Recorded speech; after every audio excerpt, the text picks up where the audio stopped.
Peristiwa hujan deras disertai angin kencang menerjang lokasi wisata Gunung Wayang, Kampung Sidagar, Desa Gunung Endut, Kecamatan Kalapanunggal, Kabupaten Sukabumi pada hari Senin petang pukul 17 waktu Indonesia Barat mengakibatkan 8 lapak pedagang di lokasi wisata tersebut porak-poranda. Pada saat kejadian, sejumlah pengunjung histeris ketakutan sambil mengumandangkan takbir berlindung di tempat yang diyakini aman. Koordinator Pusdalop BPBD Kabupaten Sukabumi, Nanang Sudrajat membenarkan ada kejadian bencana angin kencang disertai hujan lebat tersebut. Meski tidak ada korban jiwa, namun para pemilik lapak mengalami kerugian cukup besar.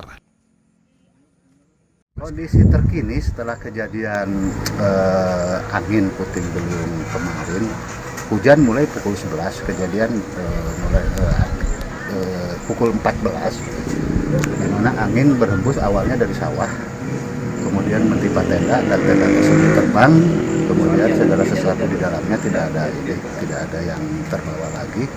Kemudian itu pun kejadiannya hanya sesaat, hanya secara kebetulan yang membuat viral ini, di pinggir tenda warung ini ada ibu-ibu pengajian yang sedang melaksanakan halal bihalal. Pasca kejadian, petugas gabungan penanggulangan bencana di wilayah Kalapanunggal langsung koordinasi melakukan pendataan serta memberikan himbauan kepada masyarakat agar tetap waspada dalam kondisi cuaca ekstrim. Petugas gabungan juga membersihkan puing-puing reruntuhan.